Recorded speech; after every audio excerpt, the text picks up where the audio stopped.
But let's stop pretending. You expect me to believe this is your car? I never said it was mine. I said I fixed it. That's my job. Funny, because guys dressed like you don't usually drive $90,000 cars. And guys who think like you don't usually ask questions before judging. So you're saying I'm wrong? I'm saying you already decided before I open my... He didn't expect his whole life to flip upside down in less than 60 seconds. One moment, he was easing a freshly repaired luxury sedan onto a quiet street, focused on whether each gear shift felt smooth. The next moment, flashing red and blue lights exploded behind him, bright, sharp, and aimed straight at his back like a warning he had no chance to escape. His stomach dropped. He wasn't speeding, wasn't weaving, wasn't doing anything except working. But the second he saw that patrol car, he already knew. This wasn't about a traffic law.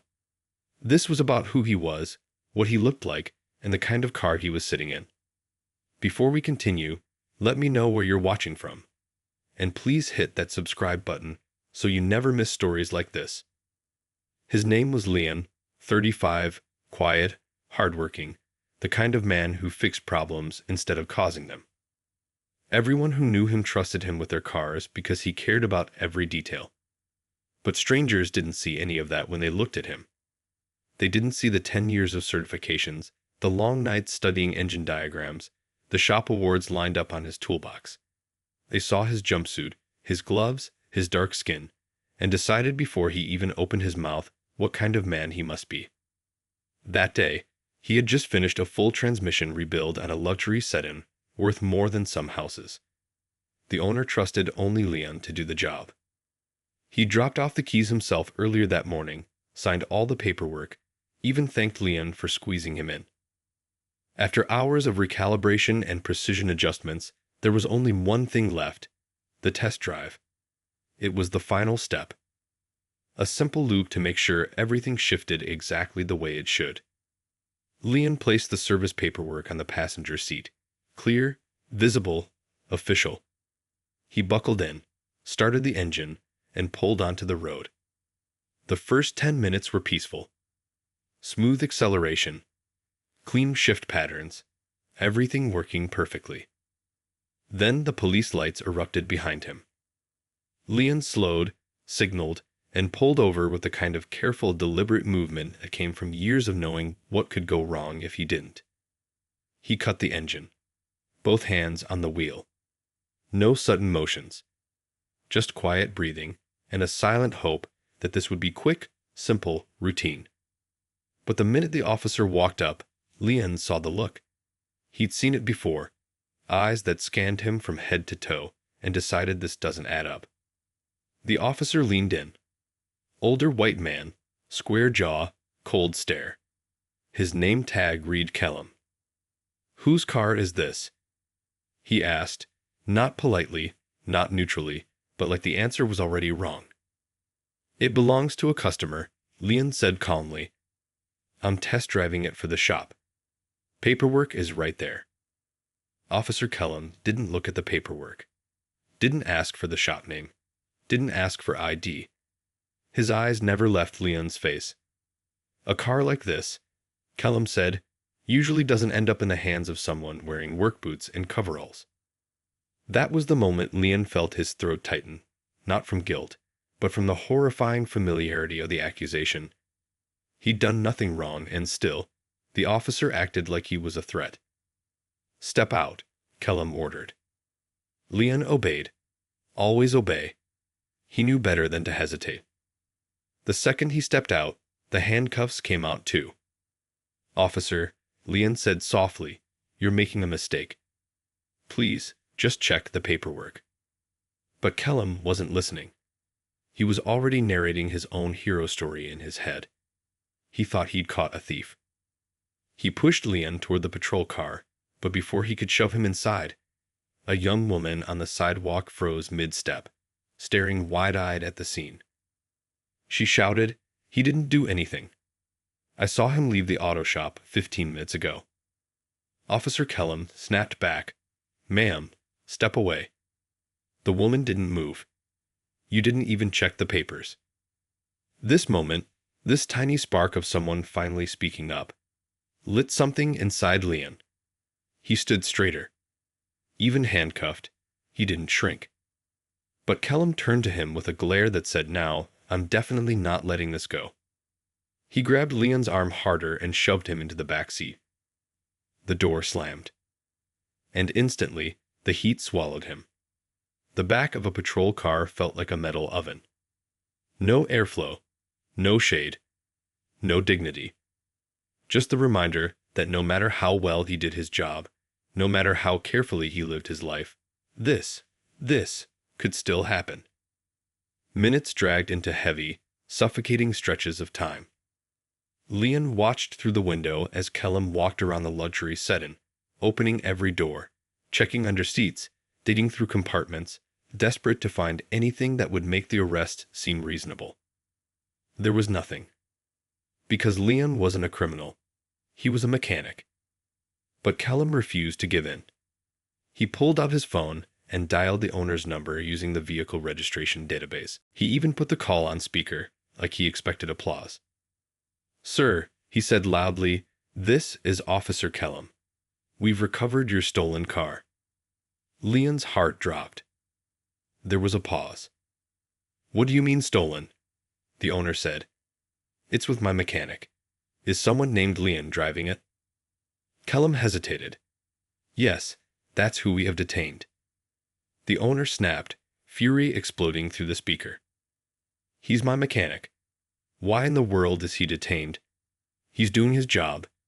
Take the cuffs off him right now." Kellum's face drained of color. His partner shifted uncomfortably. Even people watching from a distance could sense the tension in the air. And then, the moment Leon had dreaded, the moment that told him things were about to escalate, not improve. Kellum ended the call. And he doubled down. Instead of releasing Leon, he kept searching. More aggressively. More frantic. More desperate. Leon sat in the back of the patrol car, sweating, shaking, his wrists burning from the cuffs. His pulse pounded in his ears. Then the intense conversation began. Kellum opened the door and leaned in, his face inches away, his voice low and threatening. "You can make this easy," he said, "or you can make this very hard." Leon lifted his head slowly. His voice was soft but steady. "Why are you doing this? You know I'm innocent." Kellum's jaw clenched. "Men like you don't end up in cars like that by accident." "Men like me?" Leon repeated. "You know exactly what I mean," Kellum said. Leon held his stare. "No, officer, I don't, so explain it to me."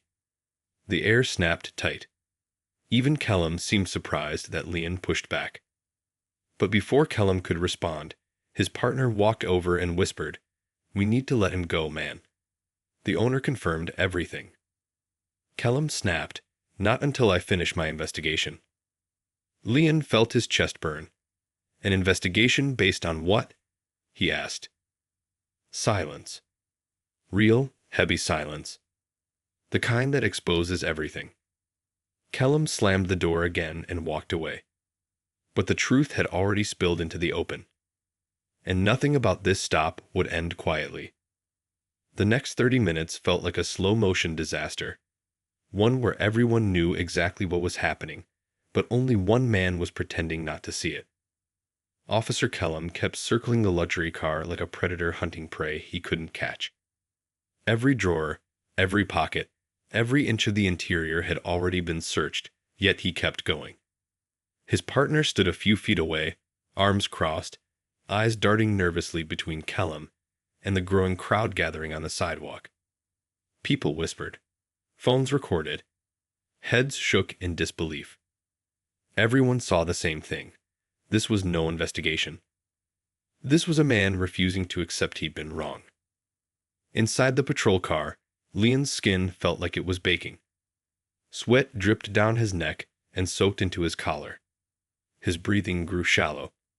He leaned forward, trying to angle himself toward the tiny crack of air leaking through the front vents. He whispered to himself, "Stay calm. Just stay calm." But he knew better. He knew nothing about this was normal. The moment Kellum ignored the owner's confirmation, the moment he shut that door in Leon's face, something shifted. This wasn't about safety. It wasn't about suspicion. It was about pride, control, and the belief that admitting a mistake was worse than committing one. Leon pulled slightly against the cuffs. His wrists were burning. His fingers tingled from numbness. He didn't want to panic, but panic didn't care what he wanted. Outside, the young woman who had spoken up earlier stepped closer to the parked patrol car and knocked gently on the window. "You okay?" she asked. Leon nodded weakly. He didn't trust his voice, and she couldn't hear him through the thick glass anyway. But she saw enough. She turned toward Kellum's partner. "Are you really going to let him sit in there like that?" she snapped. "He didn't do anything." Kellum's partner shifted uncomfortably. His voice was low, barely above a whisper. "Ma'am, please step back." "No," she said. "I'm not stepping back. I'm standing right here." More people joined her. A teenager holding a skateboard. A man walking his dog. A couple pushing a stroller. One by one, they stopped and stared.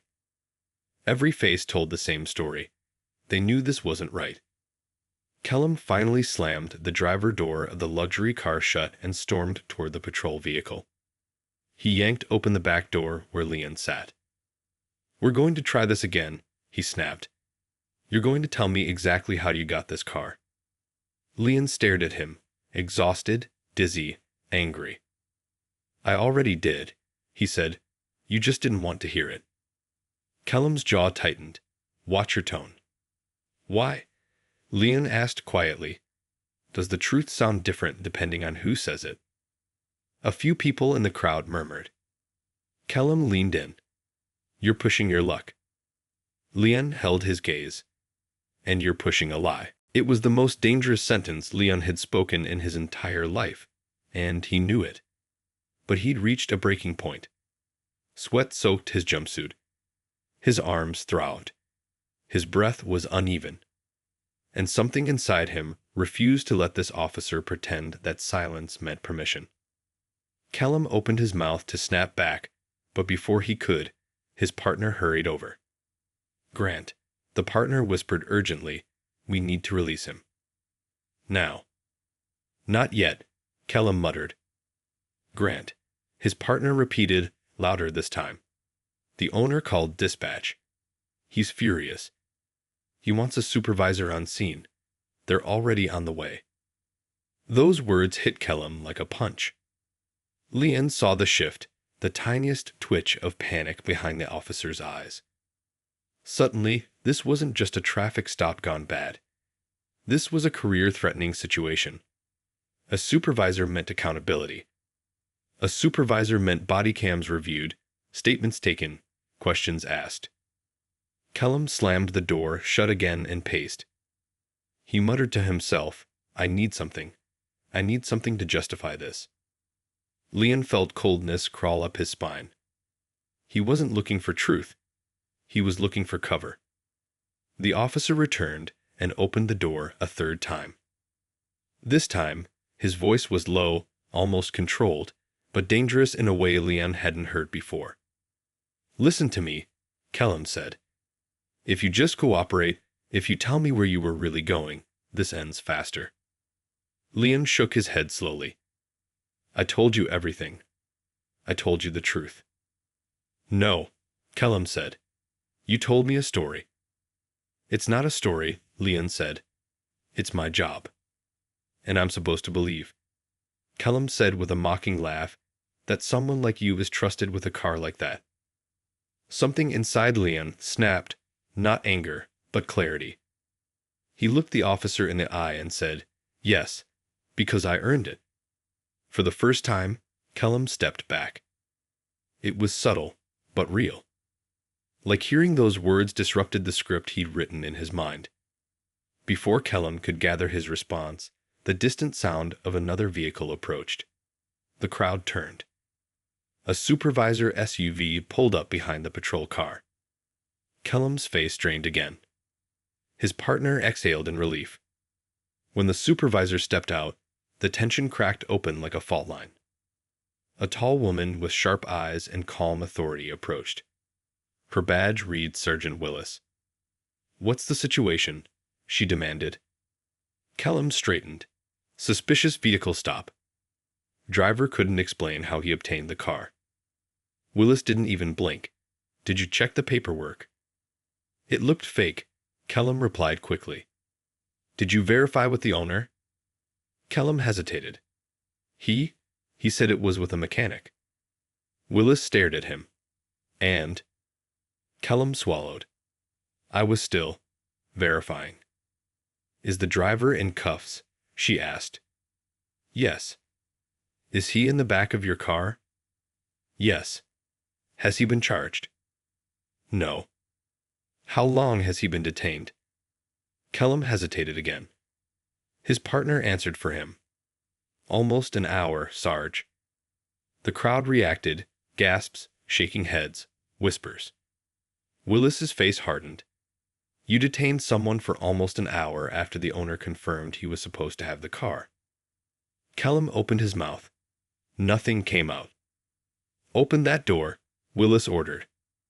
Kellum obeyed. Sunlight hit Leon's face as the door swung wide. The fresh air felt like the first breath after being underwater too long. Willis looked at him. "Sir, we're removing the cuffs. You're not being charged. I apologize for the inconvenience." Inconvenience. The word stung like poison. Kellum fumbled with the keys, his hands slightly shaking now. The cuffs clicked open, and blood rushed back into Leon's wrists. The crowd watched, recording, waiting. But the moment the cuffs came off, something happened that no one expected. Leon didn't immediately stand. He didn't rush out. He didn't shout. Instead, he lifted his head slowly, looked directly at Kellum, and said, "You knew I was innocent the moment the owner told you."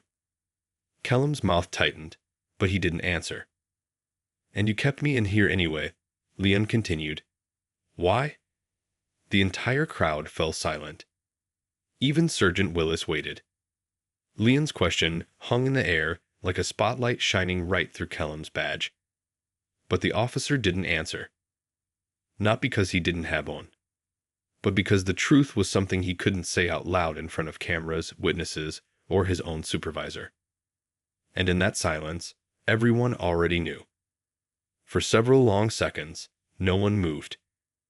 Leon sat in the open doorway of the patrol car, his hands free, but trembling slightly from the pins and needles of returning circulation. Sergeant Willis stood stiffly beside him, arms behind her back, face unreadable. Officer Kellum stared at the ground like it might offer an escape. The crowd waited, phones still raised, recording every breath. It should have ended there. A release. An apology. Everyone goes home. But moments like this never end neatly, not after the truth has been exposed, not after pride has been wounded, not after the wrong person realizes the world just watched. "Sir," Sergeant Willis said quietly, leaning closer to Leon, "you are free to go. If you need to file a complaint, Internal Affairs will." Leon shook his head. "I'm not going anywhere yet." Something in his voice made the crowd shift. He wasn't angry. He wasn't shouting. But there was a steadiness, a certainty, as if the fear and panic of the last hour had burned away and left only the truth. Sergeant Willis nodded slowly. "You're within your rights to stay." Leon finally stood, stretching his back. When he straightened, he found himself face to face with Officer Kellum. The younger man's jaw twitched. His eyes flicked to the cameras, back to Leon, then to the sergeant.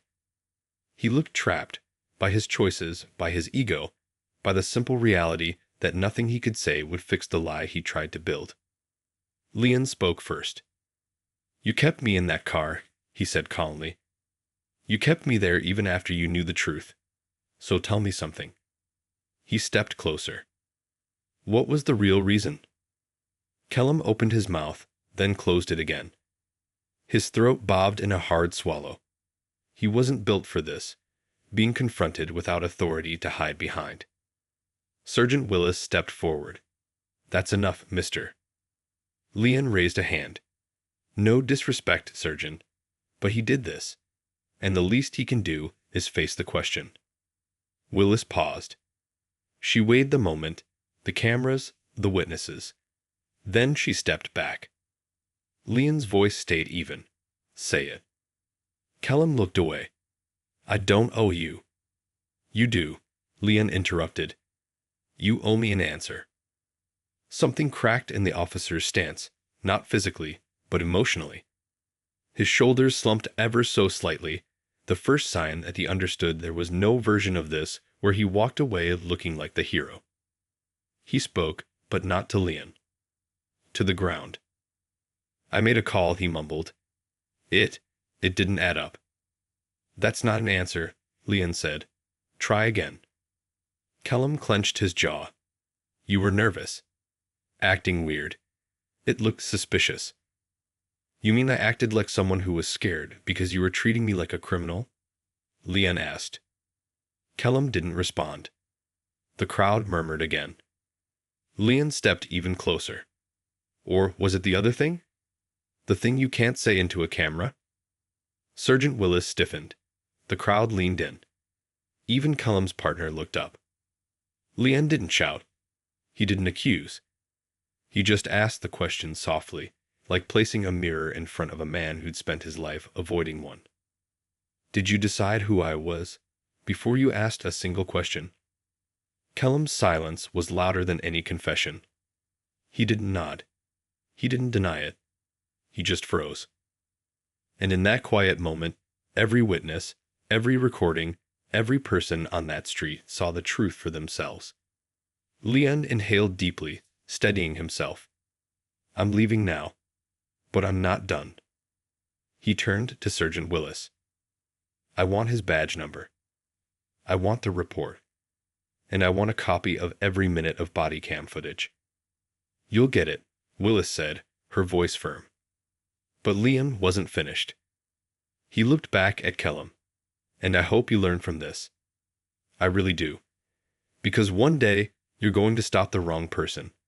And next time, there might not be a crowd. There might not be a camera. And your mistake might cost someone a lot more than an hour in a hot car. Kellum flinched, not because of the words, but because they were true. Leon turned to leave. But as he walked toward the luxury car, his legs suddenly felt weak. The adrenaline had drained out of him all at once, leaving only exhaustion. The young woman who had spoken up earlier rushed to his side. Hey, are you okay? Leon managed a tired smile. I will be. She nodded firmly. I've got the whole thing on video. If you need it, it's yours. The teenager with the skateboard chimed in, Me too. So do I, said the man with the dog. One by one, people offered support, not pity, but solidarity. Leon felt his chest tighten with something he hadn't felt since the officer first approached him. Hope. He opened the car door and sat behind the wheel. The seat was still warm from the sun. He leaned back and closed his eyes for a second. Sergeant Willis approached the window. For what it's worth, she said, I'm sorry this happened. Leon looked at her. Then make sure it doesn't happen to the next guy. She nodded once, a promise in her eyes. He started the engine. The soft purr of the car felt unreal after the chaos of the last hour. But as he pulled away, the crowd watching him leave, he felt something shift inside him. This wasn't going to end with him going home and pretending none of this happened. This wasn't going to fade with time. Something had been taken from him. Peace, dignity, safety. And he wasn't going to let it slide quietly. As the street disappeared behind him, Leon whispered to himself, This time, I fight back. Not with violence. Not with anger. But with truth. With evidence. With every witness who had stood beside him. And with the courage he found in a moment he never asked for. The hour he spent in the back of that patrol car had changed him. But what came next? That would change everything else. The shop was quiet. Too quiet. Leon sat at his workbench long after closing time, staring at the same wrench he'd been turning over in his hands for nearly 20 minutes. It felt heavier than usual, like everything in the world had weight now. The kind of weight that didn't sit on your shoulders, but somewhere deeper, behind the ribs, under the sternum, where fear and determination lived side by side. He should have been relieved. He wasn't in jail. He wasn't hurt. He'd driven away. But the truth was simple. He didn't feel free. Every time he closed his eyes, he saw the backseat door slamming shut. Every time he inhaled, he felt the heat of that patrol car. Every time he blinked, he heard the officer's voice. Someone like you. He rubbed his wrists, the faint red marks still visible. He wasn't imagining the pain. He wasn't exaggerating what happened. He wasn't overreacting. Something wrong had been done to him, and if he stayed silent, it would be done to someone else. A soft knock at the shop door broke through his thoughts. He turned. The young woman from the scene, the one who had defended him, peered through the glass. When he opened the door, she lifted a hand awkwardly. "Hey," she said. "I wasn't sure if you'd still be here." Leon blinked. "How did you know where I work?" She smiled. "The owner told me. He said you'd probably be here late." Leon shook his head. "Yeah, I couldn't go home yet." "I figured," she said. "That's why I came." She held up her phone. "I transferred the video to a drive," she said. "Everything. From the moment the officer stopped you until the moment you drove away." Leon swallowed. "Thank you. Really." "I also emailed it to myself," she added, "just in case." Her voice was soft, but there was steel in it. Leon exhaled. "What's your name?" "I never asked." "Alyssa." "Alyssa," he said. "You helped me more than you know." She leaned against a nearby tool chest. "You know, you don't have to handle this alone." Leon looked down. "Feels like I do." "No," she said. "It feels like you should because you've been conditioned to. But what happened today? That wasn't a bad moment. That was a broken system. If you go up against that alone, they'll bury you." Leon didn't argue. Because she was right. Before he could respond, the shop door opened again, this time with more force. His boss, Mr. Daniels, stepped in. A big man with kind eyes and a permanent 5 o'clock shadow. He carried a folder in hand. "Sorry to barge in, Leon," he said, "but we need to talk." Leon froze. "If this is about the time It's not about work," Daniels interrupted. "It's about today." Leon tensed, but his boss held up a hand. "Sit." Leon sat. Alyssa stepped aside but stayed in the room. Daniels placed the folder on the workbench. "I called the station," he said. "Not the front desk. A captain I know. Been working on their cars for 15 years. I told him exactly what happened." Leon's pulse quickened. And he already heard about it, Daniels said. "Multiple complaints came in. Videos too. Some from people who were just passing by." Leon blinked. "People I didn't even talk to." "People who saw wrong and didn't look away," Daniels said. "That matters." Leon leaned back, overwhelmed. Daniels opened the folder. Inside was a thick stack of papers. "This," he said, "is a formal complaint packet. Internal Affairs Investigation Form. Civil Rights Violation Form. And instructions for filing with the State Oversight Committee." Leon stared at the stack like it was a weapon. "I know you're tired," Daniels said gently. "I know today drained you. But I need you to understand something." He leaned forward. "You didn't imagine what happened. You didn't exaggerate it. And you didn't deserve it." Leon swallowed hard. Alyssa nodded beside him. "He's right." Daniels continued. "If you don't file this, the department will write a report that makes today look like a misunderstanding. And that officer will do it again." Leon closed his eyes. For the first time since the incident, he felt something he hadn't felt all day. Control. A small ember of power. Not loud. Not violent. Just steady. He opened his eyes. "Okay," he whispered. "I'll file it." Alyssa smiled. "Good." But Daniels wasn't finished. "One more thing," he said. "There's a lawyer, someone who's handled cases like this before. I gave him a call. He wants to meet you tomorrow." Leon frowned. "Why? I'm not suing anyone." "Yet," Daniels said, "but you might need protection, because once you file that complaint, things won't stay quiet." The air in the room shifted. Leon felt it too. Today was the beginning, not the end. He wasn't fighting a single officer now. He was stepping into something bigger, something systemic, something that didn't like being challenged. He looked between the two people who had stepped into his life in the last few hours, two strangers who had chosen to stand with him. "Okay," he said softly. "Let's do it." Alyssa let out a breath she'd been holding. Daniels clapped him on the shoulder. "Good man." Leon straightened, shoulders firming. The fear was still there. The anger too. But now, there was something else. Resolve. He picked up the first form from the stack. The clock on the wall ticked steadily as he read the opening lines. Describe, in detail, the nature of the violation. His pen touched the paper. His hand didn't shake. The truth was ready. And this time, it was going on record.